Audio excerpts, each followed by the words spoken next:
see the path to the championship. I can see it. The Coca-Cola 600 belongs to Ryan Blaney. Blaney's learned how to win over the last couple of months. Blaney! Harmon! They spin behind him! It's going to be Blaney! We're going to win this thing. Ryan Blaney is going to win his way into the championship for... You have to run a perfect race to get it. Ryan Blaney is a NASCAR Cup Series champion! What an unbelievable year. What an unbelievable playoffs for us. This is the Team Blaney Podcast. Welcome, everyone, to episode 142 of the Team Blaney Podcast. My name is Adam Rogers, and alongside me is co-host Steve Mez. This podcast is brought to you by fans for fans. Steve and I have been following the drivers of the Blaney racing family for 2 decades, and Team Blaney itself launched on social media back in 2014. Each weekly episode of the show offers an in-depth analysis of Ryan Blaney's latest NASCAR Cup Series race, plus news, notes, and special guest interviews all throughout the year. This week, we break down Team 12's run in the Advent Health 400 at Kansas Speedway.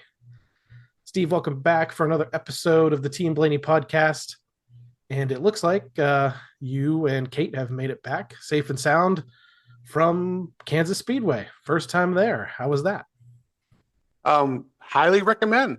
Not just because of the way the racing goes, as we'll talk, but the actual facility itself is really, really great. Really great shape. Really, I mean, I don't know how much newer a track it is than other tracks, but everything from the restrooms and concession stands, had great food. They had a food truck or two out there. They've got this pickleball area up in turn one that you saw on TV, I'm sure. But overall, it's the stands are really great. And Wi-Fi was excellent. Which, for those who love the pylon, the pylon was there. We made sure we sent a picture out of the pylon on the Discord chat. But Wi-Fi is definitely really necessary and very, very able to get out pictures and stuff to you and videos and stuff out to you, which was great. And not all tracks we can do that. So yeah, all the amenities there, everything there was awesome. Made the trip a lot of fun. And then we did get to the tweet up on Sunday morning before any kind of rain happened. Bob and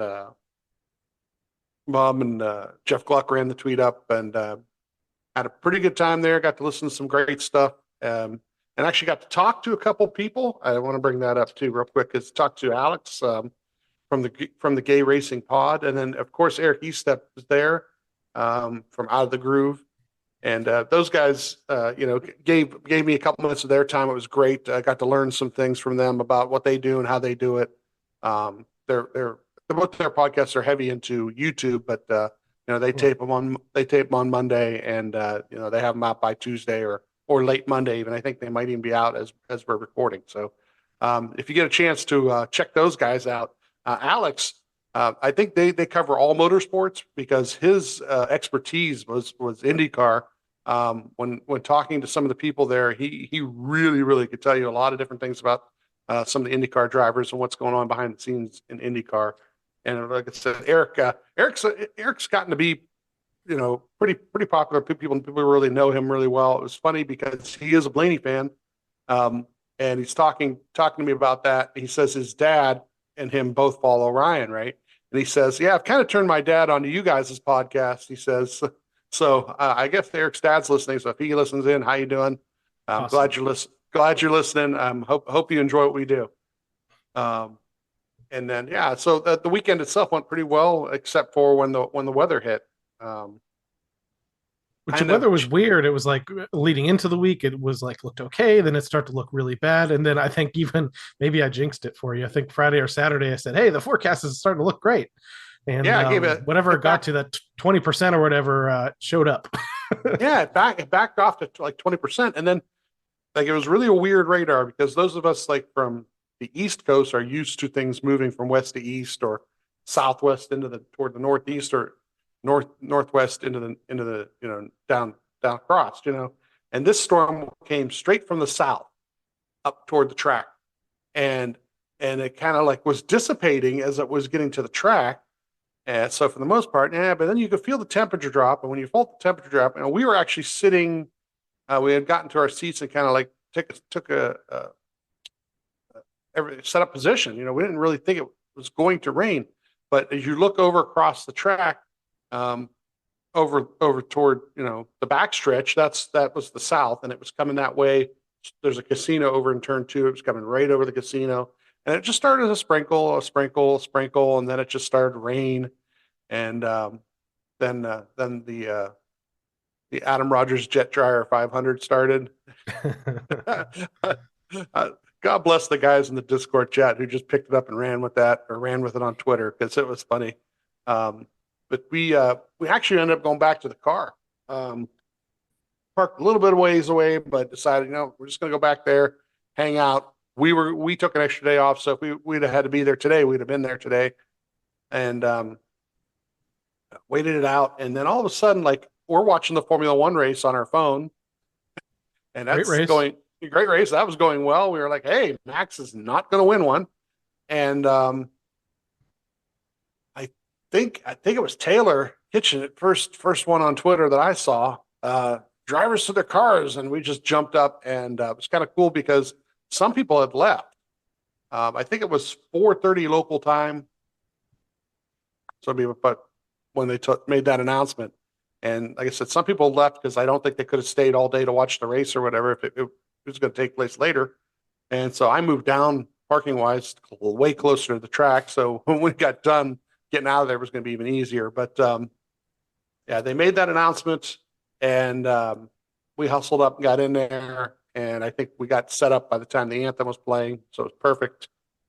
And I got some good video. I'm going to post a TikTok with just videos, I think, probably tonight or tomorrow once our podcast goes up. And I think I posted one of the pit stops, because most of the early pit stops are all 9-second stops. Yeah. Those guys were on fire again, as usual. Even their last pit stop, even though it was a 2-tire stop, was only a 4-second stop. So that tells you what kind of day they were having. Once it got rolling, there was it looked like it was threatening to rain again for just a couple minutes, and then it just kind of backed off. And I don't want to say the sun came out, but it got brighter and warmed back up. So, and at the end, once the temperatures dropped, once the sun started to go down again, but at the end there. But overall, great day. And even though the results aren't great for Ryan on the weekend, they actually had some success late in the race, like you want to do, and they showed how good a team they are, and put it together at the end of the race. I actually asked Jonathan, I sent a message about the last 4-tire stop, what kind of changes they made to the car. He just kind of sent me one of these shrug emojis. He's not letting any secrets out there at all in the world. They're not, when they hit on something, they're not letting you know what they hit on, because they want to use it again and not want anybody to know what they figured out. So I think they kind of figured out a couple things early in the race. They were pretty good too. So I think that answers your question. Yeah, for sure. Yeah, I'm definitely glad. I mean, I know you had an extra day built in, which is always great when you're, especially as far as you guys had to go from Ohio to Kansas to enjoy the race. But yeah, I think, for Ryan specifically, stage 1 was kind of exciting to watch, driving through the field.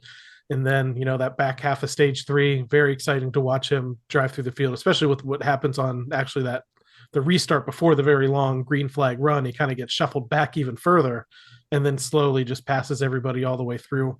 The one thing we might talk about from what you heard on the radio too while you were there, like he just kind of kept saying it was hard to keep up with the car, just kind of kept going back and forth between loose, tight. And one thing I wanted to mention, me watching, Twitter and everybody else that's talking about, stuff that's happening in cars, that was not just Ryan. I heard Bubba Wallace and several other guys were experiencing the same exact thing. The other thing I would say is the beginning of the race, it was kind of cool out because it had just rained, and the track temp was probably a little bit cooler. And then I think it heated up a little bit, and maybe that's when the car wasn't that as good. But then that final run, especially Tim kept saying, like, man, it feels like it just dropped 20 degrees, man. It cooled back down again. And it was like the car came back alive. So I'm not sure if that was the key, but whatever happened, it was great that it kind of worked out the way it did. Yeah, there was, I'm glad you brought that up, because I don't have a note on that because it was at the track, but That was something that was definitely said before the last 4-tire stop. That, like I said about the adjustments, it was not only said between Tim, Ryan, but Jonathan too. They were noting that temperature drop being severe, that things were cooling off that much, and I think that's when they took whatever swing they took. That was part of it because they knew the track was going to go that direction for the next, whatever laps were left in the race. So, yeah, that was definitely a good observation. The other thing is that you said about other guys, that happens every week. For the most part, Ryan will complain when he doesn't feel like it's going well and somebody might pass him, and he's complaining about whatever the condition is. And the thing is he's not the only one. Usually it's another 10 or 15 guys all having the same exact problem. So just how do teams adjust to those problems, and how well can the driver handle it? And that's the thing about Ryan. Ryan's skill level is that he handles it sometimes a lot better than other guys, so. This was reported on TV on the Denny Hamlin side, but there was also a point in the race where Tim gets over the radio before restart, and Ryan's restarting back behind the 11, and Tim says, "Just so you know, the 11 car is plowing tight too." So, I mean, and I think just before that, I remember somebody talked to him or they interviewed a crew chief or something, but Hamlin was basically saying the same stuff Ryan was, like, I can't hold the bottom, I just plow tight, and it is what it is. So I know you guys weren't at the track for practice and qualifying, but you were in the area, and you did get to catch some of that. So why don't we start there and hop into the recap? Yeah, if I can be wherever I can be, if I can't even see it on TV, I will at least pull up the audio and listen to Tim spot practice. And they did. They went out in Group A, and they only ran about 6-7 laps at the beginning, and the same game plan is what they usually do. If it's not good, bring it in.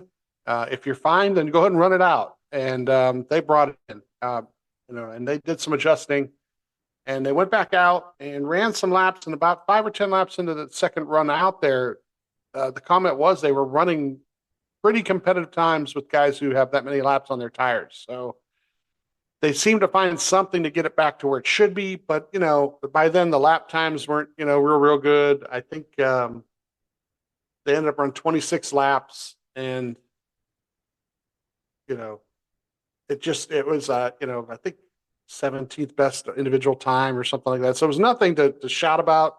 But once again, like we always talk about too, like if they don't qualify well or so forth, they find a way to work forward no matter what. And they get to qualifying, and Tim, will talk to Ryan sometimes about what other cars did once Ryan gets in the car. Well, this time was very interesting because I know TV covered this pretty well with the throttle time. They showed a throttle trace and what guys were doing in 1 and 2 versus 3 and 4 on this individual lap. And Tim was doing that. Tim told him that like 3 or 4 cars in a row what they did in 1 and 2 versus 3 and 4. Basically how they ran it wide open in 3 and 4. Or how close to the wall as they were doing what they were doing. And Ryan goes for it. And this is something, I think the 24 went the same thing. The 24 had to issue and hit the wall pretty decent. Ryan just barely scrapes it in 1 and 2 and saves it. Not the best of laps, ends up being 13th overall in Group A. And so he starts 26th, and the 20 ends up, winning the pole during this qualifying. But a lot of guys, did hang it all out there and give it a shot, try to get up against the wall. And this time, like I said, it's just scraped a hair. Who knows how much more further up he might have started, but he was definitely trying to get himself up into that, top 5, and it just wasn't enough. So, like I said, starting 26th for Sunday. We get to race day, and I think the 24 hit the wall, and 1 or 2 other cars hit the wall, either practice qualifying, but not enough to damage the car where they had to do anything unapproved. So everybody pretty much started where they started. I was worried about the 24 because the 24 was going to be one of the faster cars in practice, but was going to be out behind Ryan. So during this first run, I'm hoping Ryan gains positions at the same amount as the 24, so he stays behind him. Yeah, 24 didn't have to go to a backup, but they essentially started last or second to last because of that time hitting the wall. So, Yeah. but yeah, he was kind of moving though too on this first run. Yeah. So we got stages of 80, 165, and 267, 9 sets of tires, a fuel window of 63 to 67. This becomes almost totally important later on until something happens at the end. That, like I said, that rain delay was a couple hours there. We got local time 5:03. The engines fired. They ran about 8 laps of pace laps. And the only reason they did this is because once they got the cars off pit road, then they could finally dry pit road. So it was kind of annoying because we're all there waiting, and everybody's just that we waited out in the cars. Now we're waiting in the stands. We're watching them parade around the track, but it was very necessary to get that pit road dry. So. Plus side, the scanner app was not functioning. Yes. So I was getting just frustrated every lap they would make, but luckily it did finally turn on right before they went down pit road to check their pit speed and then come around for the green flag. So I was like, oh man, I'm missing all the little pre-race chatter where they kind of pump each other up, say let's have a good day, yada yada yada. Mm-hmm. But luckily it finally came on. I know some folks like Nicole that does the live tweet and and stuff. We're getting real nervous because without that they're kind of dead in the water. So luckily it came up. But NASCAR was pretty quick to acknowledge, hey, we know something's going on. And it shows you, I mean, just based on what's happening on X, like how many people really do kind of pay attention to that. That's what I was going to say. The last year or two, they've acknowledged it, and the reason is because I believe because the viewership for it has grown. That they know, they have subscribers who have to subscribe to it to get it now, and they know how many people are listening out there. So they know that they better get their act together. That everybody's going to be in an outrage. I was sitting there and very lucky I didn't have to deal with that. But that I'd have been one of the number one guys on Twitter, sending messages out and rallying the troops. So I'm glad they got it together quick enough that you really didn't miss much of the action. We go ahead and start, and this is the only thing about the day that I didn't like was the restarts were horrible for the 12 car.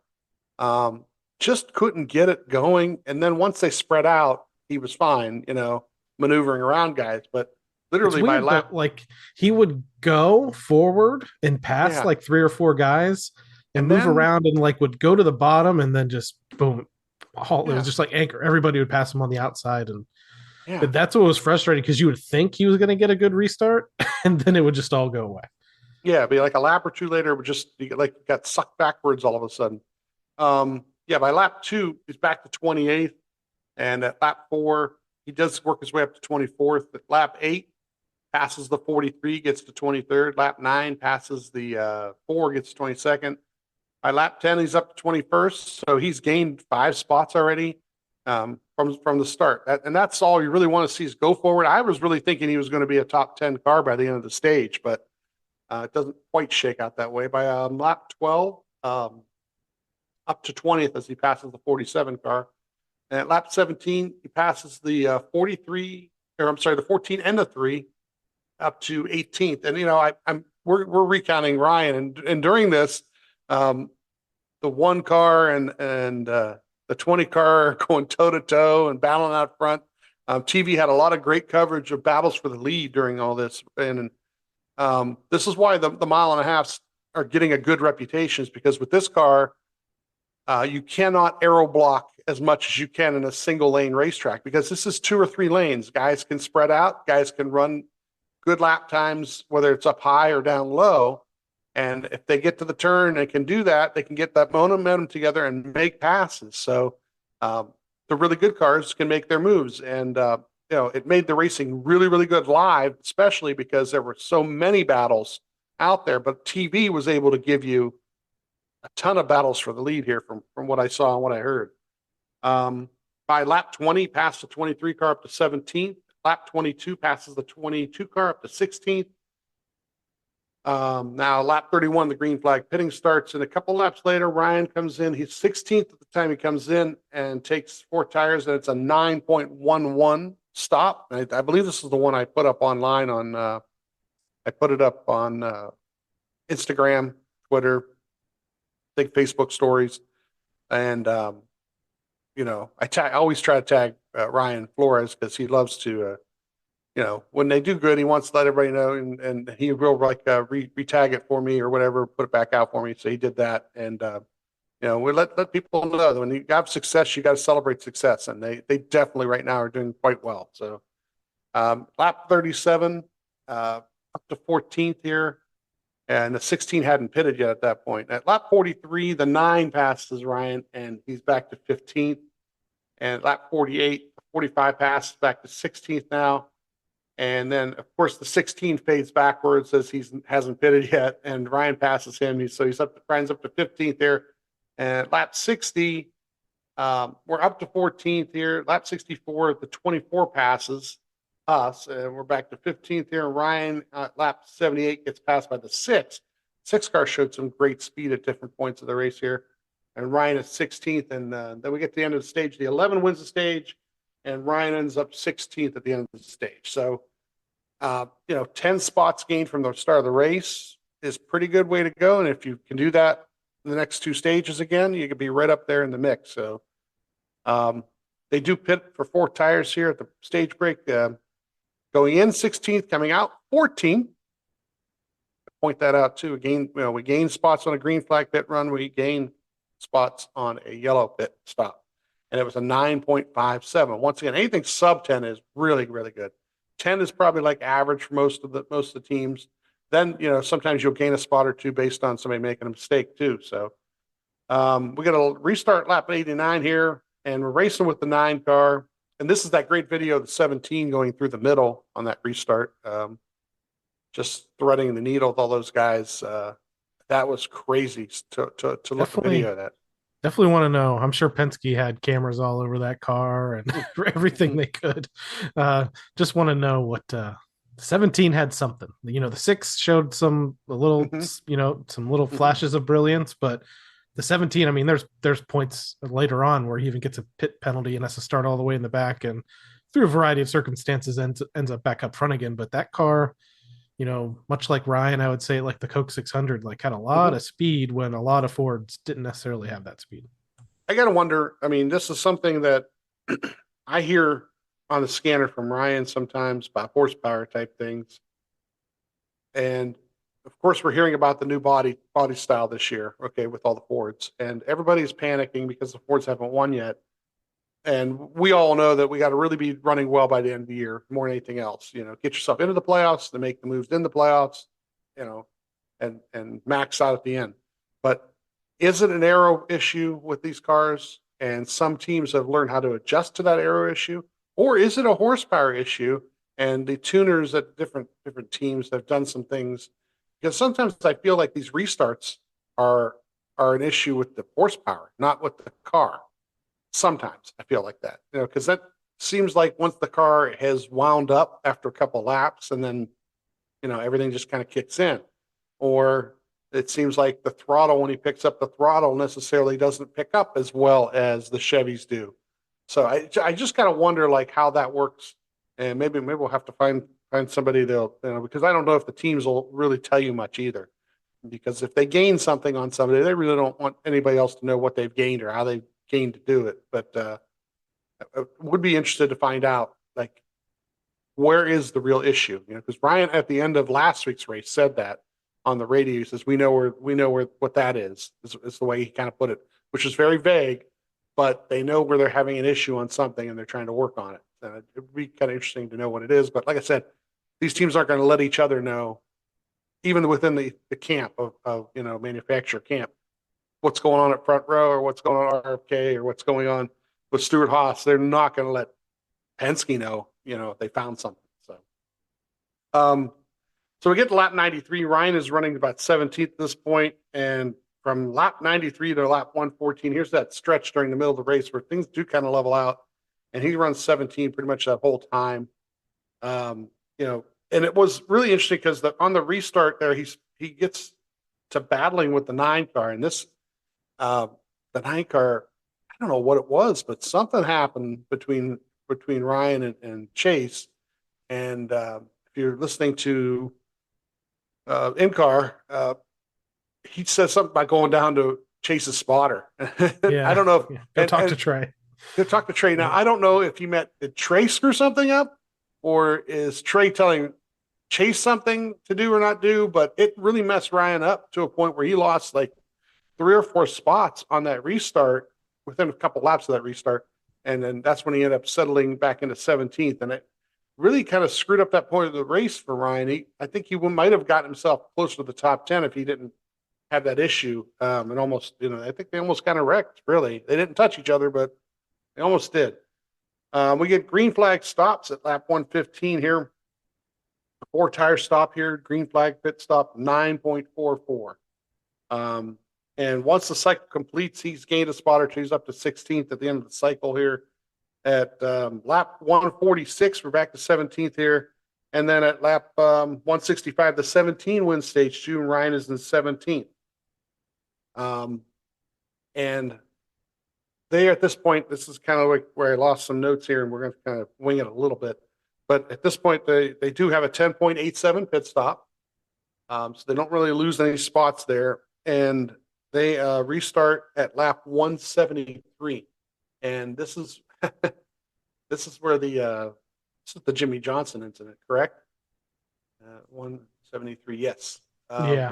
Lap 177, somewhere in there, right? So within 4 laps of the restart, Jimmy Johnson has this crash into turn 1, and LaJoie hit him. And I don't know, something happened in front of Jimmy, right? Is that why Jimmy kind of like checked up? That's true, but it was it was like 15 cars in front. There's a puff of smoke. Now Jimmy in his interview after the care center or with other media folks said he was just letting off to make the corner. Didn't even mention anything really about something happening in front of him. But on LaJoie's side, he said he just parked it in front of me. Now radio said that Jimmy actually got up into the ambulance and then got back out of the ambulance and went to go back out toward the track and kind of stare down LaJoie as he went back through. But I'm like, they showed the in-car camera on replay on TV as well with the sound up, and you could hear him just totally get out of the throttle and then get spun. So I mean, I don't want to guys, a champ, I don't want to say anything. Calling these guys old is also, he's not that old, but I'm comparing it to regular driving. I'm like, is it just a little bit, different now to where like he did see something and reacted to it, differently than he normally would, but he was having, for a race, he was at least in it, sometimes he's DNF'd much earlier in these races. So it seemed like he's putting together an okay race, qualified, put out a pretty good qualifying lap too. So yeah, that was unfortunate. I don't know if he's gonna acknowledge anything after watching the replays or watching his own throttle tracing and things like that. But I think the consensus was like if he was slowing down to make the corner, he was slowing down way earlier than anybody else on the track. So we record this on Monday nights, and Stacking Pennies, I believe they record Monday sometime during the day, and they'll put it out Tuesday like by 1 o'clock, 2 o'clock. So I think this will be another interesting episode of Stacking Pennies, because the one thing about Corey when he does his podcast is he will come with the data. So the point that the fact that you pointed that out about throttle and you could hear it. Well, Corey will have what Jimmy did and didn't do, and he'll be able to explain exactly why that happened. Because don't get me wrong, Corey in no way or shape or form wants to hit Jimmy Johnson either. Especially not him. No, he's not. He doesn't want to hit him and ruin his own day. But when they get together, you got to look at who did what first, and the reaction to it. So, Ryan does come in a pit at this point, and they do 4-tire stop here at about 10.54, which is pretty decent stop, and they will restart at lap 184, and then. This is when we have another incident, don't we? Here at lap 184 in the Hamlin. Yeah, this was a caution breeds cautions moment. Yeah, caution breeds caution. Yeah, and throws everybody's strategies a little bit off too, because you got to look at how many laps are left and how can go green flag for how long. But you got Hamlin here washing up the track into Cindric, into the wall, and then they collect Bubba and McDowell here. Which is interesting because the damage to Bubba and McDowell is not enough to knock them out of the race at all. Cindric ends up having to be towed, And Yeah, that unfortunate for takes, him, he was at that moment, he wasn't having a great race. He's back in the 20s or so, but he Mhm. had a great qualifying effort and was putting together a relatively solid day. He was actually running in front of the rest of his teammates most of the day. And, you know, can't usually say this, but it was not his fault. In this situation, he got washed up into by somebody else. So yeah. the one So, thing I'll note is that if Ryan hadn't pitted, he would have been mhm, right in the middle of that. yeah. So Mhm. sometimes count your blessings, I guess. And it's interesting here because now we get this caution, they stay out, and other guys pit, and the other guys that pit will stay out at the next caution, and that'll jumble everything by the end of the race until we get that last caution. So there's like I said, there's 5 or 6 guys that stay out. I think Hamlin being one of them. Um, and we get a restart at lap about 190, 91 here, and then we get another caution for Harrison Burton spinning out on the backstretch. And uh, this one here, there's only a lap or two in, and we go ahead and we pit now again. Now, like I said, Kyle Busch stayed out at this point. Denny Hamlin stayed out. Um, The idea here is that Jonathan saying on the radio, like he said, unfortunately, yeah, this is where we're, we're in our window, basically. we're Like, yeah, we're in our window, and some of these other guys weren't, and that was the yep, interesting things. So the stop is like a 9.60 stop. So they do a really good job here once again on the stop, and they will restart at lap like 205, 206 there, and they'll be back further, because of this, and because the cars have stayed out. They're back to like 21st, 22nd, and on this restart, they do fade to like 25th or 26th, and it's like, oh boy, does yeah, doesn't not great. doesn't doesn't look great. But this was the point of the race because whatever that adjustment was that Jonathan made, this is when they would talk about how cold it was out there, and I think they adjusted to the track and the conditions and did such a good job with that adjustment that they were hauling the mail to bring back an old term. By lap, by lap 213 up to 20th, and by lap 218 up to 16th, and by lap 226 is up to 12th. We get to 10th by lap 231, and we have a little bit of a thing here. We get passed by one guy. It was the 6th car actually at lap 237. The 6 passes us. Then we passed somebody else that the 6 had passed there at lap 240. So now we've settled in by lap 240. We've settled into 10th place. Now, what's cool about this is we should be able to get to the end where those couple cars shouldn't. And I thought this was great because we're in 10th. 2 or 3 cars in front of us are probably going to be running out of gas here. Yep. Maybe 4, and we're going to finish like 7th, 8th at the worst, maybe even 6th if the right cars drop out. I know the 38 car was one of them. He was going to have to pit, and just stay green now, right? Just stay green. Yeah. Because the way the day had went, at this point to get a top 10 the way the day had went would be just fabulous, and they battled hard. And like I said, that part of the race there, he passed 15 different guys in there. That's why I couldn't keep track of all that, And what's not cool is that much like the first run of the day that he passed a bunch of people, he starts kind of describing the car as like wrecking loose, and you could see it. He's coming out of the corners, the front end's moving around, and Tim and Jonathan are basically saying, you just got to hang on, just got to hang on. Well, not that many more laps to go. That's the thing is they get to lap like 258, 259 in that range there before this caution happens, and all the feel good was out of it. But the reality is everybody's feel good was out of their car. They ran. That was a long green flag run, and for sure. And everybody was pretty much spread out by that point where he wasn't going to really catch anybody in front of him, and nobody was really catching him from behind.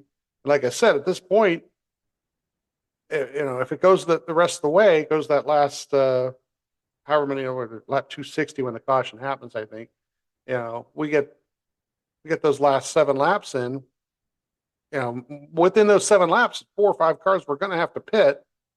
We might have got to, like I said, all the way up to 5th or 6th. But we get lap 261, the caution for Kyle Busch.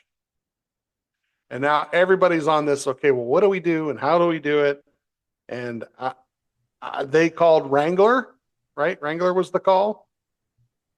And I pretty much knew what that was. Yeah. And Kate, my wife, is great on Twitter. She got, they said with Denny Hamlin, didn't sound happy about his call or whatever, but I knew everybody was going 2 tires, and it pretty much was. The only guy who really didn't within that mix was Truex. Truex took 4, had to start a little bit further back. Ryan's 2-tire stop was only about 4 seconds. He went from 10th to 5th amongst a bunch of guys who took 2 tires. That tells you something right there, how good that 2-tire stop was. They gained 5 spots on pit road there. And they come out 5th for that restart, and they take the low lane in the 3rd row. And once again, it's a green-white checker finish. So, just battling whoever you can battle and trying to get to a position that you can get to. And then it just kind of like I said, 2 laps in. It's only 2 laps. So 2 laps in, he kind of like goes, backward. And then we get that finish at the front. So, the craziness at the start finish line at the end, they bounced off each other like once or twice getting to the finish line. That was a funny thing. From where we were sitting maybe a couple hundred, maybe 100 feet from the start finish. We weren't that far. We were up the track toward turn 4 a little bit, and I saw them bouncing in front of us before they even got to the start finish to finish the race. And there was a loud cheer at the finish. My wife pointed this out, like a loud cheer, and then everybody sat in silence because nobody knew what the heck was going on. The five car kind of comes by the start finish and drives all the way down toward turn 1. Then all of a sudden, the 17 car starts coming toward the start finish. I'm thinking, well, is he going to get the flag? Who's going to get the flag here? Is there going to be a fight? What's going on? And I sent you a picture of the pylon because I found it extremely funny, because the pylon said the 17 had won the race for the first minute or so. Pylon says 17. Okay, so the 17 must have won, right? And then the next thing you know, the 5 car's doing the burnouts, and they said he won, and everybody's going crazy. And pylon finally changed. They changed it up there. But the controversy of who won and how they won and how this timing and scoring thing works ended up being pretty incredible. Meanwhile, Ryan finished 12th. And that's why I said about, in hindsight, 2020, wishing the race stayed green, because he probably would have got a much better finish. Being 5th on the restart was great, because you really don't know what can happen with a green-white checkered restart either. And they bounce off each other a lap earlier and start another caution, and maybe gained a spot, and maybe gains a spot on a restart. And, who knows? Maybe he could have got a top 5 out of it. But really, truthfully, what they were able to do in that last run was fabulous. The right side tires were both quartered, I guess, before they did the 2-tire, or after, you find out after they did their 2-tire change.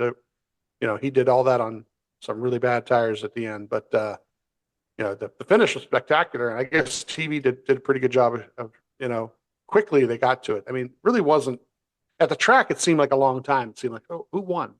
But I guess they said it was pretty quick that NASCAR had determined who had won and how they won. Yeah, so a few points I want to make. Going into that restart, I was like, this is going to go, 1 to 2 ways. Mm-hmm. I'm remembering back to a totally different type of track, but same scenario. Ryan takes 2 tires at Phoenix a couple of years ago and goes from like the back of the top 10 up to toward the front. And I think William Byron or somebody ends up winning the race, but Ryan almost steals one. He gets side by side, I think, with the leader, and ends up finishing second. So I think it was one of his second place finishes at Phoenix. So it's like, I've seen him do that before.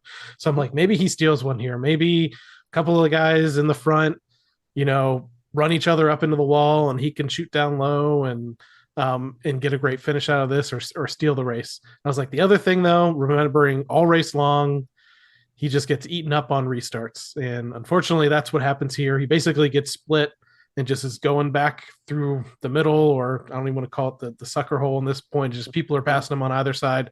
That was happening all race long. I thought maybe he'd be able to defend enough to stay in the top 10. Maybe if it was only one lap, one lap to go. But yeah, the 2 laps, people kept passing him, and he got 12th. So based on where they ran all day, 12th isn't necessarily bad. It's unfortunate they didn't get any stage points. So 12th isn't the best finish, but based on the day they had, I'm kind of okay with it. Another thing I want to clarify, at least based on my opinion, you said that the 2 cars up front were bouncing off each other. I would like to clarify and say that the 17 was bouncing off of the 5 was bouncing off of the 17 twice. He went down and doored him. Where the 17 ran the 5 up the track and left him just enough room, on that restart, and didn't wall him. They raced really clean. They, keep going on with the lap. They pull back down, and 2 times the 5 comes down and door slams to 15 or 17. Doesn't wreck them or anything. I'm okay with it if it's to win the race, but I'm like thinking to myself, I'm like, I guess in Chris Buescher's shoes, like he could try and do the same or even try and junk the 5 and win the race, but good possibility if he does that, they both crash, and then the 9 or the 19 ends up winning. So Chris Buescher, I think, is a very clean driver. He's not somebody that's going to, kind of like Truex, not somebody that's going to really make moves like that. But I'm surprised. I think because of who Kyle Larson is and, the fan base he has and popularity that he has, he's not going to really get a lot of flack for it. But he definitely door slammed him a few times and he wins the race. You're right. Radio totally called it for the 17, which, they call it based on timing and scoring every time. And I've heard multiple times on these real close finishes, even, Atlanta, they called it for, Ryan to win that race too. And I don't know if that was based on timing or not, but I listened back to their broadcast and then TV, and they both kind of, radio went to Buescher's crew chief and started interviewing him. And Kim Kuhn, she's put in that spot to actually have to backtrack, like, hold on, wait, sorry, it looks like the 5 won.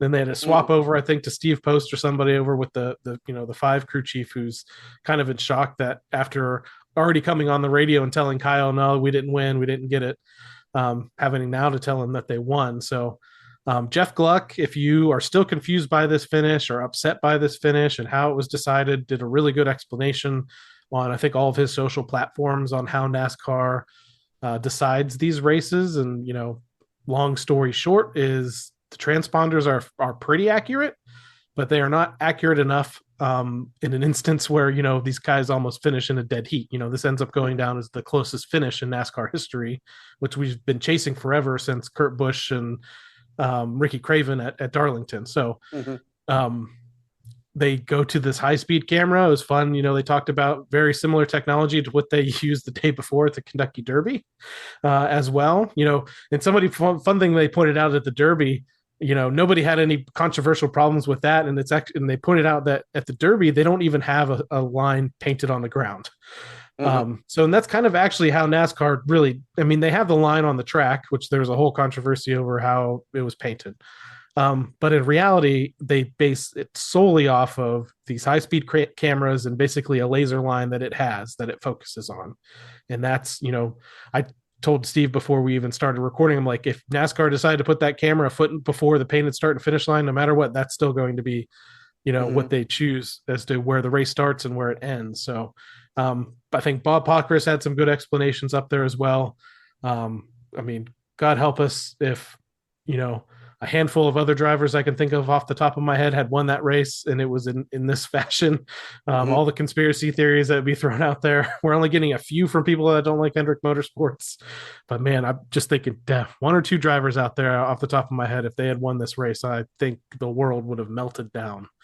But that didn't happen. Great. In the end, I don't want to sound negative about it.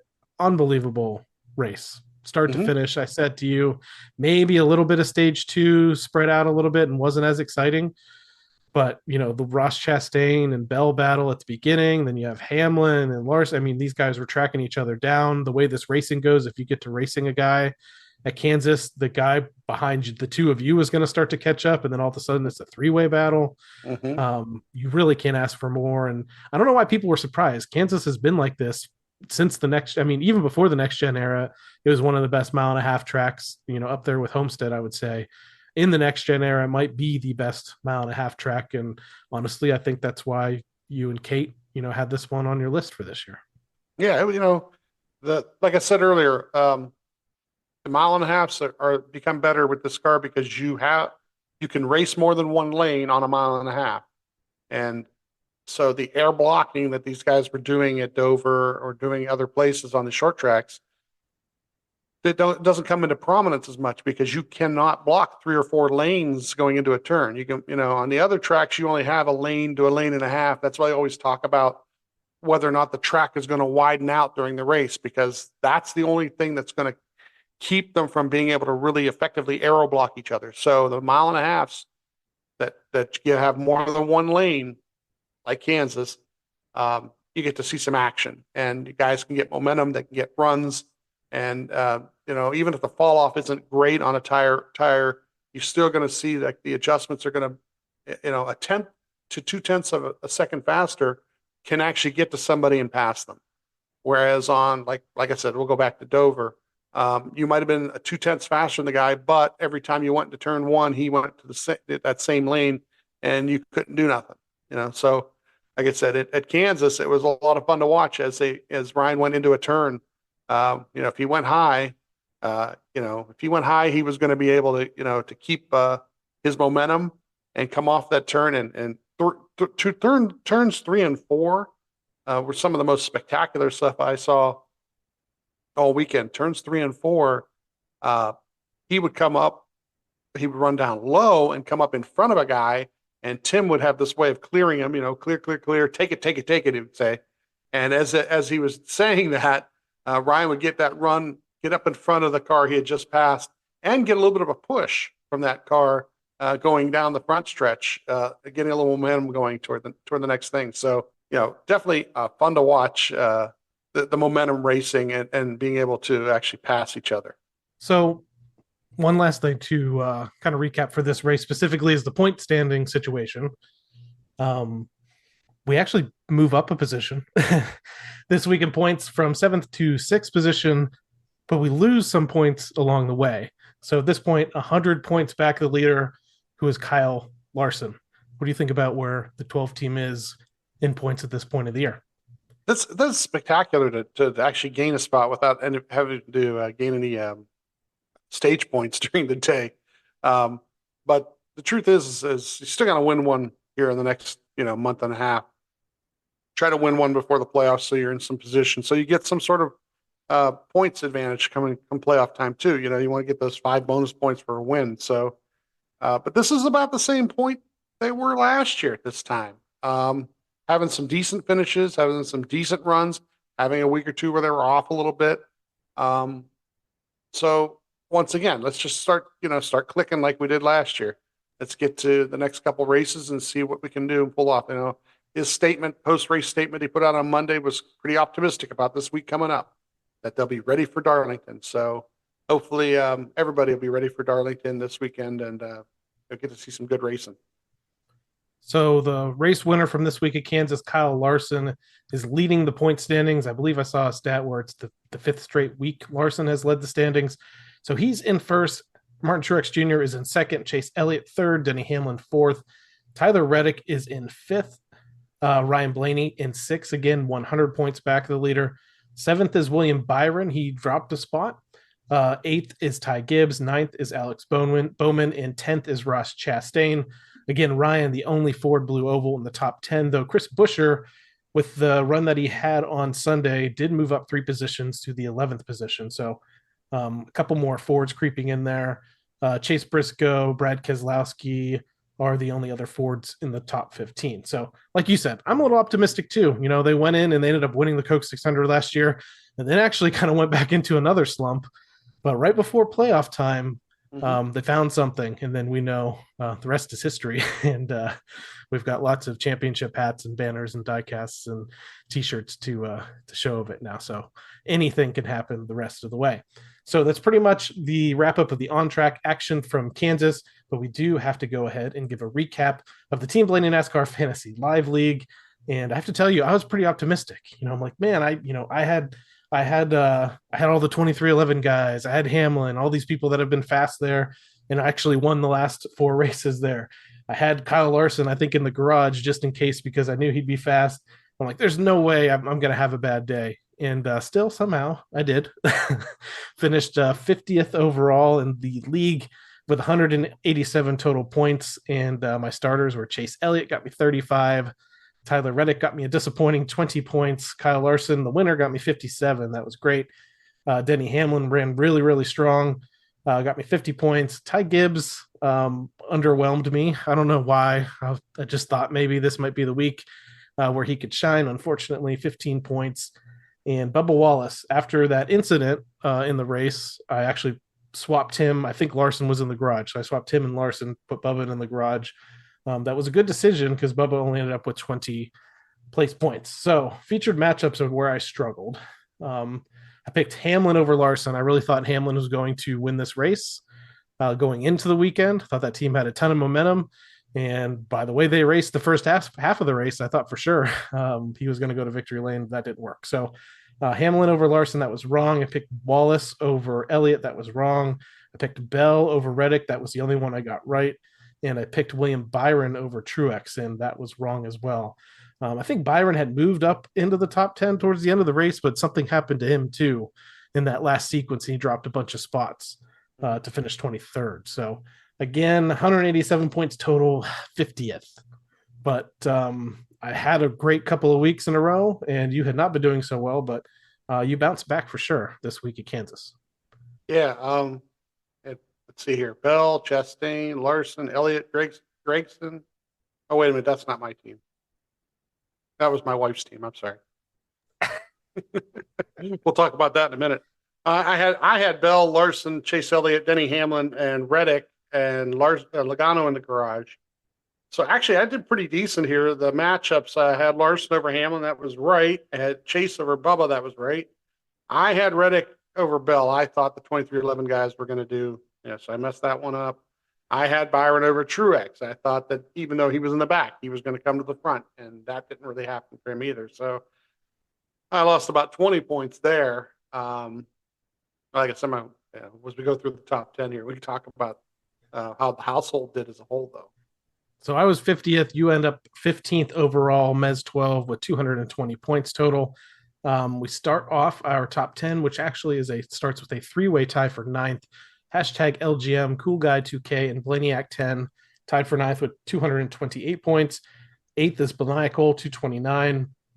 Here's the one you're talking about. 7th position, CMez, 230 points. So Kate beat you by 20 or 10 points. So you guys are pretty tight there. But she does end up in the top 10. She got all 4 of her matchups correct. Wow, okay. That'll do it. That'll do it. 6th is Vance 12, 232, and 5th is Matt O, 235. Blaney's Daisy in 4th, 236. Dr. Race Chaser and Fight 21 tied for 2nd, 243, and 5 points ahead of them. Moose Hunter 1960, 248 points. Finishes off in the first position, wins the weekend at Kansas Speedway in the Team Blaney NASCAR Fantasy Live League. I have not looked at this, so let's take a look at the overall point standings because we had come together pretty close, and now it's separated just slightly. I'm now back in the 28th position. Team Blaney host Adam, 2,192 points. Your team, Mez 12, is in the 20th position, 2,230 total points. Let's take a look at the top 10. Cool Guy 2K in 10th, 2,295. 9th is Blainer Bus, 2,297. Moose Under 1960 holds down the 8th position, 2,300. 7th is Factory of Sadness 6th, 2320. And 6th is Penske Fan 24, 2,326. 5th is Alessa C, 2,348. And 4th is Dr. Race Chaser, 2,366 points. 3rd is Frank Fan 12, 2,374. 2nd is Blaney 10, 2,381. And I've had some messages on X asking for me to boot this person from the league, but I'm not going to because they've been with us, I think, since the beginning of doing fantasy. And that is Go Larson is now the overall leader in the Team Blaney NASCAR Fantasy Live League, 2,409 points. So they're pulling away a little bit from the second place position. So Go Larson leads the way in the Team Blaney NASCAR Fantasy Live League. And now that leads us to the NASCAR on TV report. for Throwback Weekend at Darlington Raceway. Things going to kick off on track at 7:30 p.m. Eastern Time for the NASCAR Craftsman Truck Series Buckle Up South Carolina 200 on FS1. That's Friday, May 10th, 7:30 p.m. Eastern Time. Saturday, May 11th, 10:30 a.m. Eastern Time, the NASCAR Cup Series practice and qualifying at Darlington. You can watch that on FS1. Followed later in the afternoon, 1:30 p.m. Eastern Time, NASCAR Xfinity Series Crown Royal Purple Bag Project 200 at Darlington. Again, 1:30 p.m. Eastern Time on FS1 on Saturday. And then Sunday, May 12th, 3 p.m. Eastern Time, NASCAR Cup Series Goodyear 400 at Darlington on FS1. Let's drop over here and take a look at Ryan Blaney's career statistics at Darlington Raceway. He has made a total of 14 starts.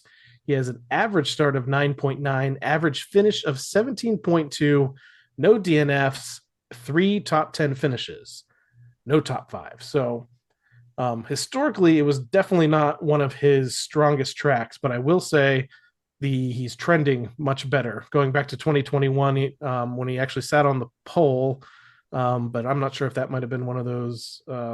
He actually did that on speed, or there was rain, or that was the metrics. But that was the metrics probably from the pandemic. So 22nd, 17th, 13th, 9th, and 9th. So back-to-back top 10 finishes there. Trending much better in the last 5 or 6 races. He did have a top 10 finish in the spring race here in 2021 as well. So 3 top 10s total, 2 back-to-back, definitely trending a little bit better. What do you think what do you think things look like this weekend for the 12 team? Yeah, even when they're a little bit off, they're not far off. Like last weekend, the practice and the qualifying didn't go the way you'd hope for, and yet they weren't that far off, and they figure out how to do things during the race, and they find the speed. And like I said, Jonathan's adjustments last weekend were fabulous. So same thing here. Darlington is somewhere where there's a thick notebook of being there, and they get there twice a year. So I can't wait. It should be a lot of fun. I think, once again, you get a good starting position, you get yourself up front. And the only thing is it is more of a one lane kind of a situation, at least in the one down in 3 and 4, because you got to get up to the wall and run near the wall. There's not a lot of guys who can run low and be able to pass there. So it could, if these guys are so good, that's the other thing. These guys are so good, but maybe a mistake or two or a bobble here or there, and we can get by some people and show off how good we are. So I can't wait for another exciting weekend of racing. Yeah, so for fantasy purposes and just because I'm interested, let's take a look back at the last several winners here at Darlington Raceway. And I'm going to go back to 2019, which is the last year that we only had one race at this racetrack. Eric Jones won in 2019, followed by Kevin Harvick, Denny Hamlin, Kevin Harvick, Truex, Hamlin, Logano, Eric Jones again, William Byron, and Kyle Larson. So Eric Jones, 2 wins there, always finishes well. This is one of those places, where Ryan, you say Ryan's good at Phoenix, Ryan's good at these certain places.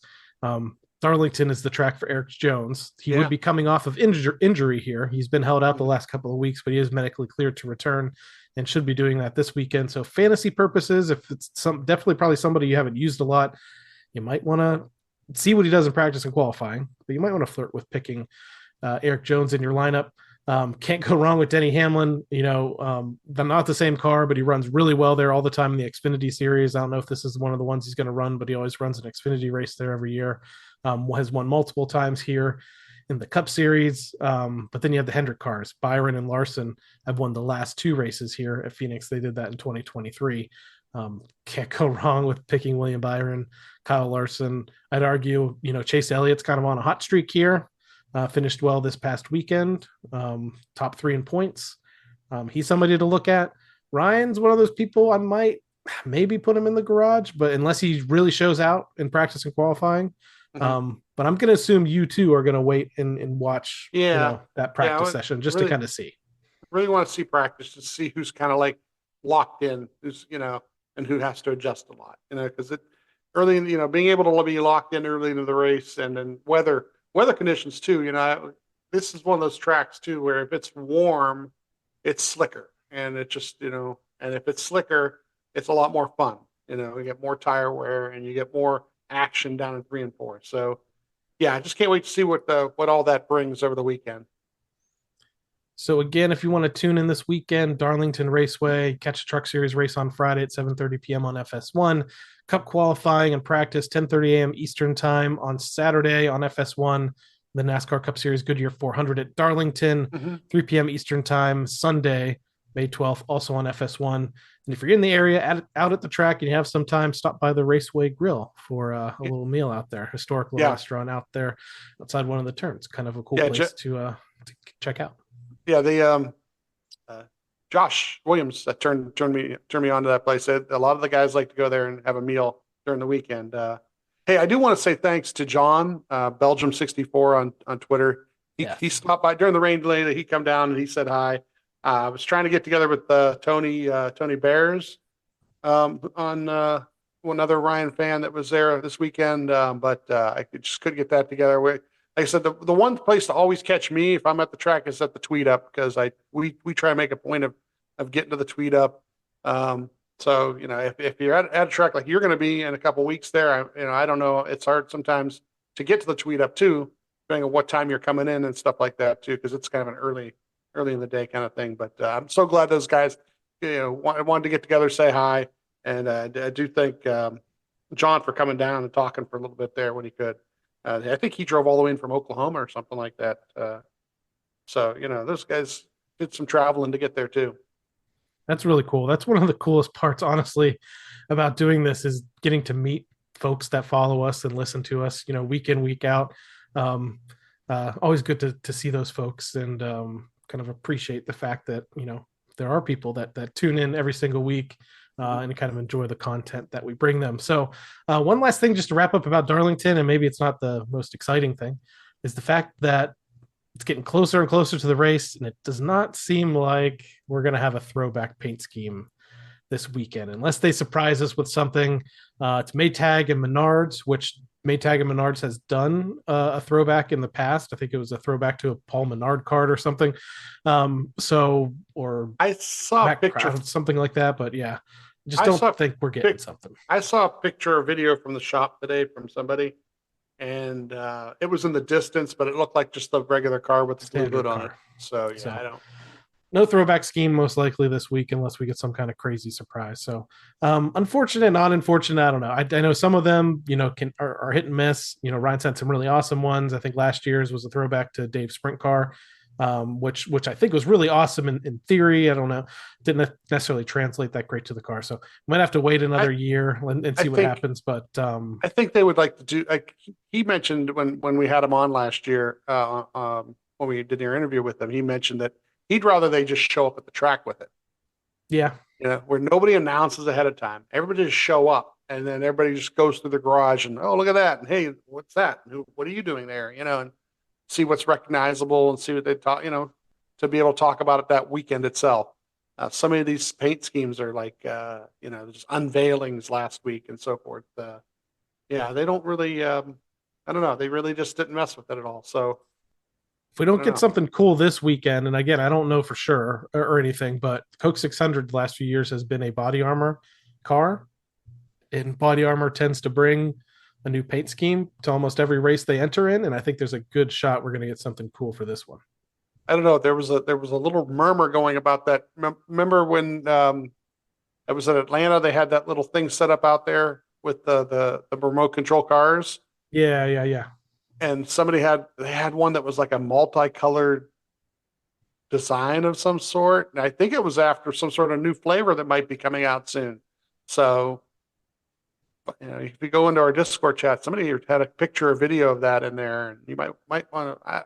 That's a rumor, I'm spreading a rumor, but you never know. that might be something that's coming. Because usually they when they do something like that, it is patterned after a new flavor or something that they want to feature that they haven't featured yet. Like I'm surprised Flash IV, the Flash IV bottle hasn't been a thing, because that's a whole different drink, and it's a sport drink, like replenishment type drink for like, sure. Yep. And they really, really are good. They've only got a couple flavors out, but I'm really surprised that hasn't been a paint scheme just yet. So who knows? Maybe when they're ready to promote that. Yeah, so if we don't get something this weekend, I would look forward to the Coke 600 because Body Armor tends to do some really cool stuff. And again, I'm assuming that's who's going to be on the car. So I think, Steve, that pretty much wraps up this week's episode of the Team Blaney podcast. I want to thank you, everyone, once again for tuning in. You can interact with us on Facebook and X at Team Blaney, and also on Instagram and TikTok at team.blaney. We also like to encourage you to support the Ryan Blaney Family Foundation. Ryan's official charitable organization benefits brain health causes like UPMC Sports Medicine and the Alzheimer's Association. To learn more, visit RyanBlaneyFamilyFoundation.org or follow them on Facebook, X, and Instagram. So, for my co-host Steve Mez, I'm Adam Rogers. We'll catch you next time right here on the Team Blaney podcast. Good night, Brussels. Check out the TikTok. Well, thanks everybody for coming. I hope you enjoyed it.